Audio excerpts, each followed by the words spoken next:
semble que la plus belle révélation dans ma vie privée comme dans ma vie professionnelle, c'est que la vie est un rêve dont il faut se réveiller pour rêver à nouveau. Et je trouve ça toujours perturbant qu'on puisse opposer le rêve à la réalité. Parce que dans mon expérience personnelle et dans l'expérience des personnes que j'accompagne, euh, en fait, c'est dans le rêve que la réalité se construit. J'ai un prénom que j'aime beaucoup, Nadiejda. J'ai mis de longues années à l'incarner dans toutes ses lettres. Euh, Pendant très longtemps, je me suis contentée du diminutif Nadia. Et puis les événements de vie nous poussent à sortir de nos petits cartons, s'infuser et à s'accueillir dans la joie. Et j'ai découvert là aussi, il y a peu de temps, qu'en fait j'étais une descendante, on va appeler ça comme ça, d'Inuits voyageurs qui étaient en Arctique à l'époque où cette partie était encore russe, avant qu'elle ne soit vendue aux États-Unis. Et j'aime beaucoup. On m'a beaucoup qualifiée dans ma vie de glaciale. Et en fait, ce froid glacial, c'est le chaud de l'Arctique qui est en moi, et en particulièrement une tribu, les Yupik. Et en fait, ce sont eux qui, à distance et dans l'invisible, m'ont enseigné et par le cœur, parce que pour moi, le véritable enseignement vient du cœur. Je me définis pas par mon historique. L'historique pour moi est sans intérêt. En plus, il nous bloque dans des choses dont on ne connaît rien ou quasiment rien. Et l'identification est quelque chose qui me restreint et je n'aime pas être restreinte. Pour moi, le passé, c'est un vide plein de ressources. Et on va chercher des ressources parce que ces ressources sont pleines d'énergie. Et c'est comme ça que j'entrevois mon travail et la façon dont je le partage. L'énergie des ressources qu'on va chercher pour les transformer. Je ne m'intéresse pas à l'historique du passé, d'autant plus qu'en neurosciences, nous savons très bien maintenant que nous réinventons notre passé chaque fois que nous en parlons. Et donc, l'accompagnement humain basé pour moi sur la répétition du passé est voué à, au mieux, une incompréhension et au pire, une espèce de non-foi dans la vie. Donc, je préfère l'émotion. Je préfère accompagner sur l'être émotionnel que nous voulons devenir. Nous allons chercher l'énergie de ces ressources dans le passé. Et puis, il y a une autre passerelle qui nous emmène dans le futur. Et ça, c'est le rêve d'éveil. Alors, comment je suis arrivée au rêve d'éveil? Je suis depuis toujours une passionnée de science.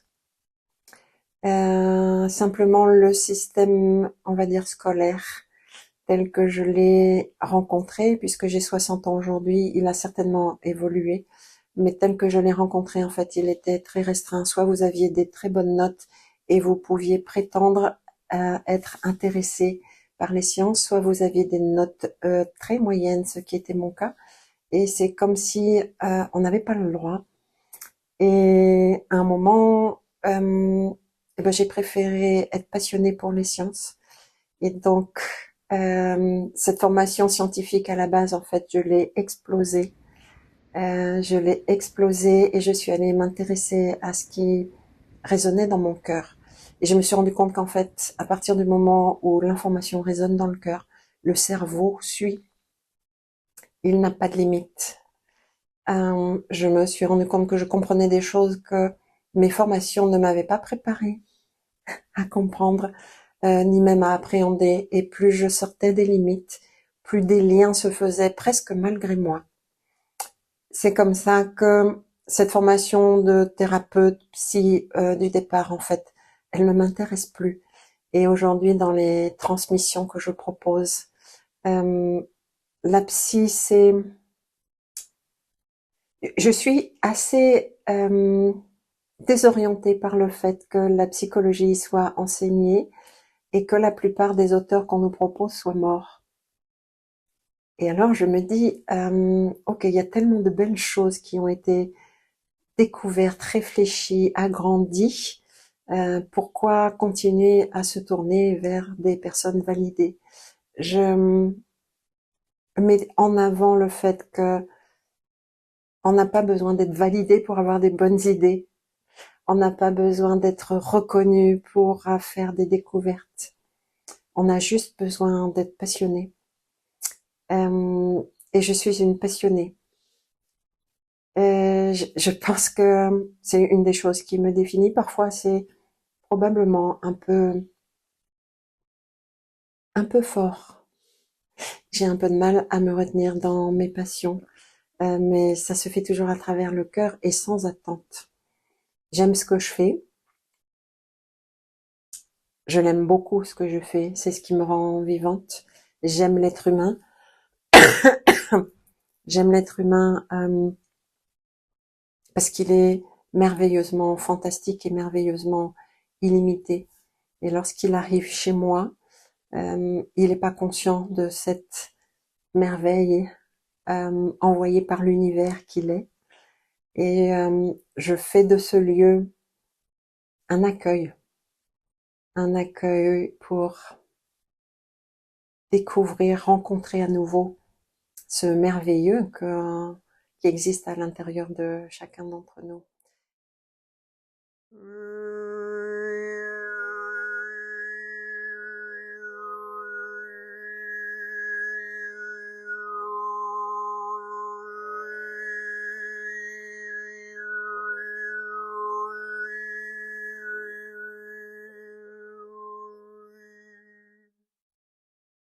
Chacun d'entre nous.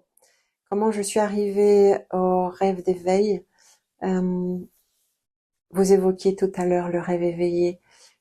Il n'y a pas d'élu, et c'est ce qui me dérange dans le mot éveillé. Il y a juste un parcours, il y a juste un travail, parce que le travail est important. Je préfère éveil parce que l'éveil, en fait, c'est l'expérience de chaque journée, de chaque moment de vie.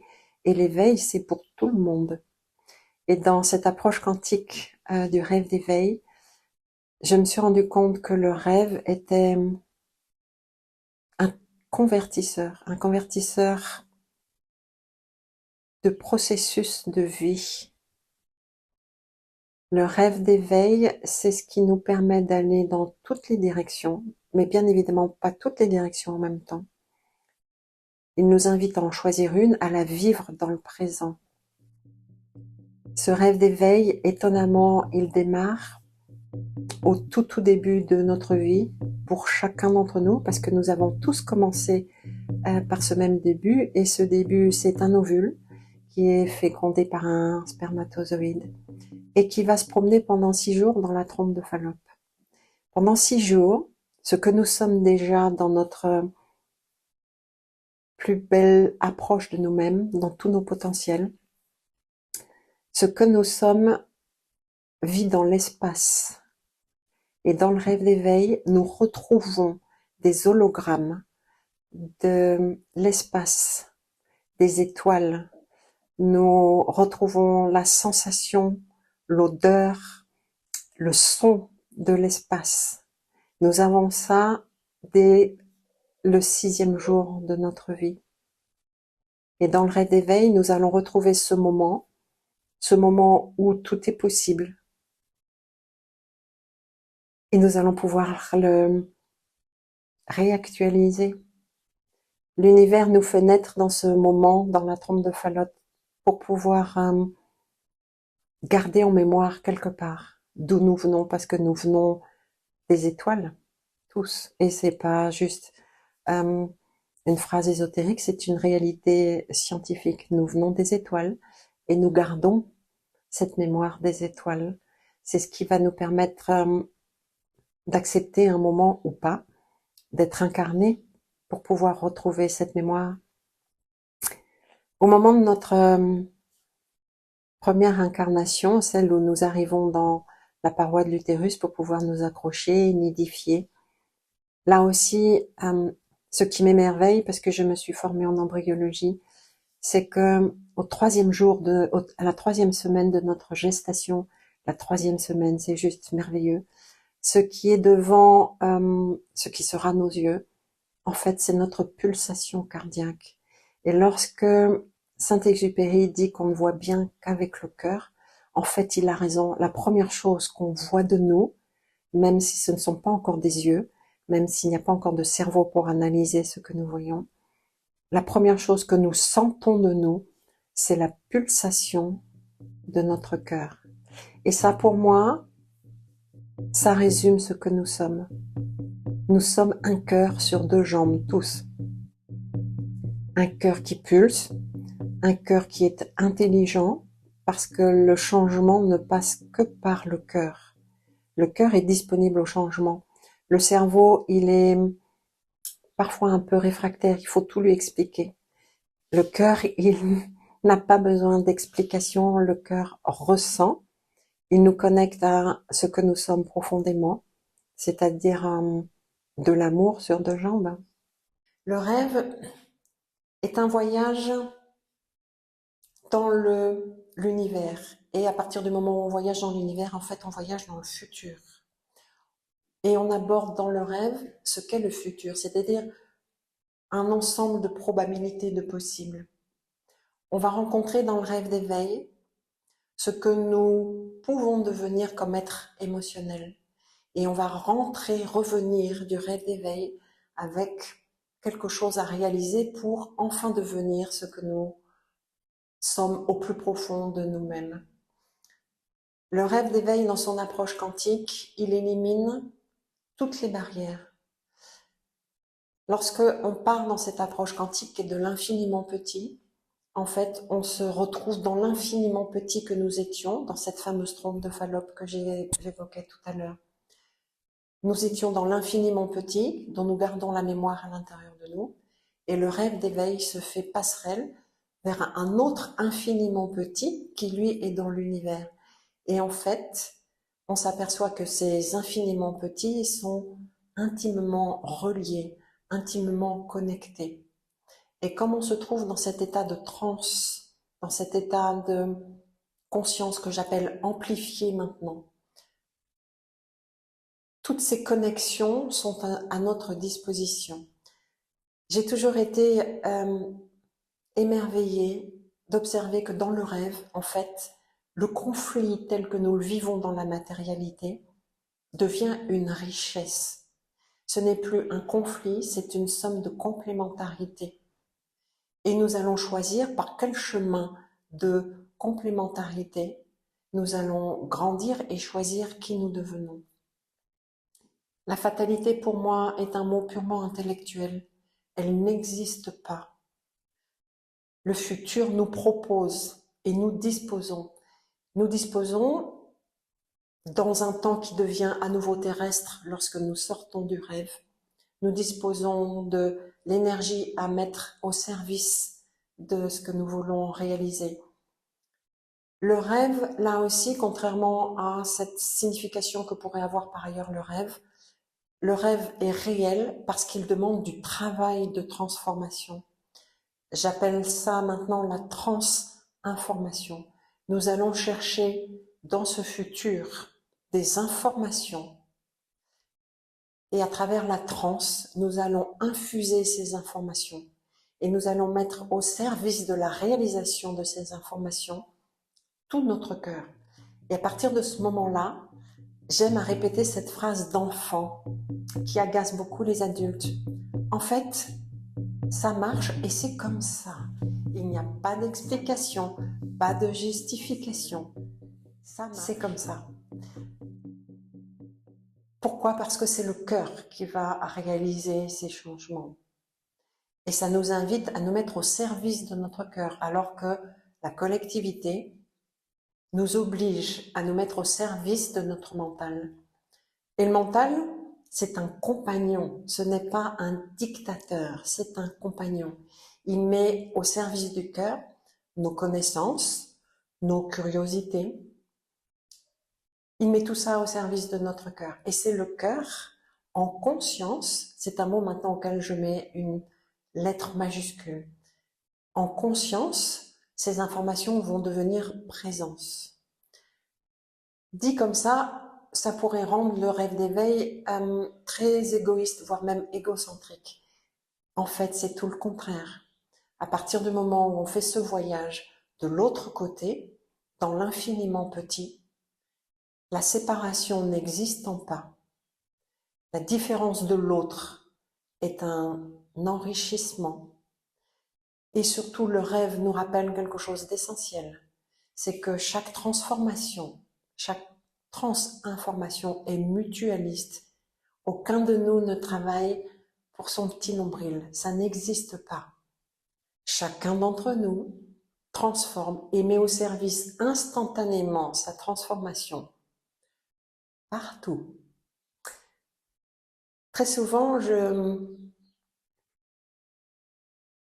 propose de revenir sur des choses qu'on a déjà vécues, parce que tout ce que je partage là, en fait, j'ai eu la chance, avec ce cerveau gourmand de science, de pouvoir faire des liens. Mais tout ça est à la disposition de tout le monde et de chacun d'entre nous. Je pense que nous avons tous fait l'expérience au moins une fois de ressentir quelque chose de l'ordre de la joie qui vient d'on ne sait où, pas de raison particulière. Eh bien, j'aime à croire que ce moment de joie, c'est quelqu'un qui a transinformé. Ça s'envoie tout seul, partout, et à un moment, il y a quelqu'un avec une sensibilité particulière qui reçoit cette joie. Il la reçoit et il en est tellement heureux qu'en fait, elle se communique à nouveau. La joie, dans les 4 émotions que nous connaissons, est celle qui a la fréquence la plus haute. Nous ne pourrons transinformer qu'à partir de la joie. Et je propose pas de trouver tout joyeux, bien au contraire. Je propose de ne pas aborder la transinformation consciemment, à partir de la peur. J'invite à aborder cette transinformation depuis l'univers, l'infiniment petit, qui lui nous fait résonner instantanément la joie à l'intérieur de nous.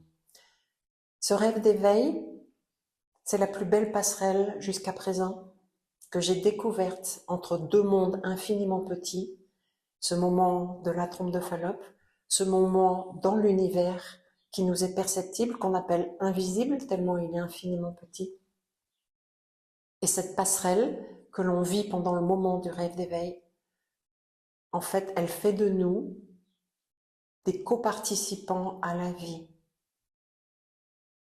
Et nous oublions ça trop souvent, nous avons l'impression de subir.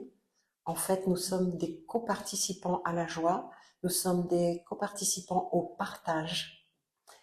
Et là aussi, dans la science, il y a des petites références intéressantes. Lorsqu'on prend l'unité la plus petite à l'intérieur de nous, la cellule. La cellule, grosso modo, c'est un noyau, un cytoplasme, une membrane. Le noyau, c'est celui qui contient l'ADN. Et donc, on pourrait imaginer que c'est lui qui détient l'intelligence. Eh bien, étonnamment, si vous énucléez une cellule, donc si vous lui enlevez son noyau, elle ne meurt pas. Elle ne meurt pas, pourquoi? Parce que c'est à travers sa membrane qu'elle va continuer les échanges. Et donc, l'échange, c'est ça l'intelligence. À l'échelle la plus petite et à l'échelle la plus grande. Cette petite parenthèse de biologie cellulaire nous rappelle que sans l'autre, nous ne sommes rien. Sans l'autre et le partage avec l'autre, nous ne sommes rien. Et en tout cas, l'humanité ne pourra pas grandir sans cette conscience que l'autre, quel que soit son pays, sa culture, quelle que soit sa croyance, nous avons besoin de lui et il a besoin de nous. Et c'est ce que nous enseigne l'infiniment petit.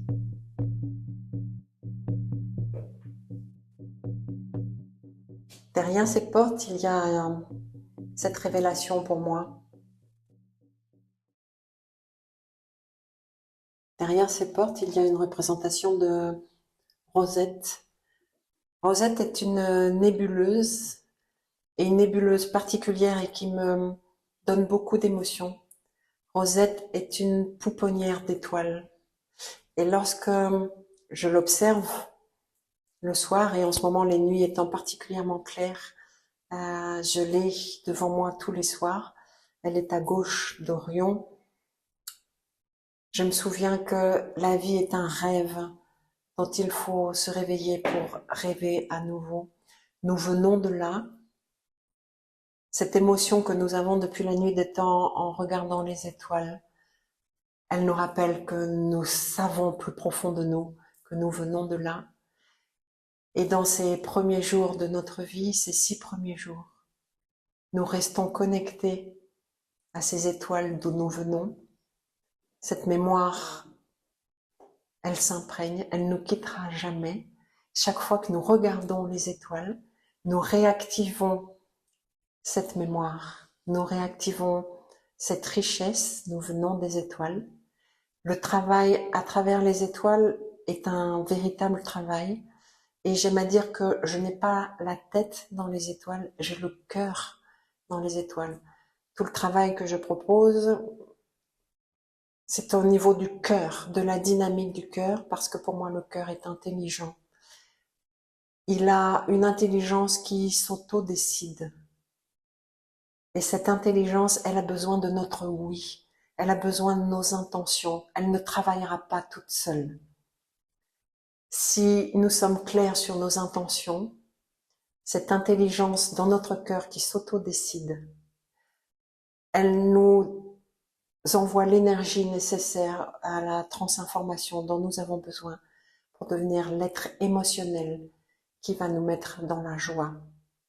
Et cette joie, malgré le monde dans lequel nous vivons, cette joie, elle est reconnaissable. Dans la rue, lorsque je me promène, je croise des visages, des sourires. On n'a pas besoin de se parler. C'est le cœur qui nous a dirigés l'un vers l'autre, les uns vers les autres pendant un moment. Et le cœur n'a pas besoin de mots. Le cœur nous fait ressentir. Rosette est très importante pour moi. Il y a une autre étoile qui est une étoile multiple. Et là aussi, je trouve ça émouvant. Cette autre étoile multiple, c'est Alcyone. Alcyone, c'est un peu un feu de Bengale bleu dans le ciel. Et donc, si vous avez envie de vous réjouir sans raison, juste pour le plaisir, vous regardez le ciel en ce moment, vous trouvez Orion, très facile, ces 3 étoiles qui donnent cette direction. D'un côté, vous avez Rosette, feu de Bengale rose, de l'autre côté, vous avez Alcyone, feu de Bengale bleu. Et vous êtes là, et vous recevez la pulsation du cœur de l'univers, parce que l'univers a une pulsation. Vous recevez cette pulsation du cœur de l'univers qui vient se synchroniser de façon instantanée avec la pulsation de votre cœur. Et là, tout à coup, vous êtes le tout. Et le tout est vous. Et là, tout à coup, tout est possible. Et c'est comme ça.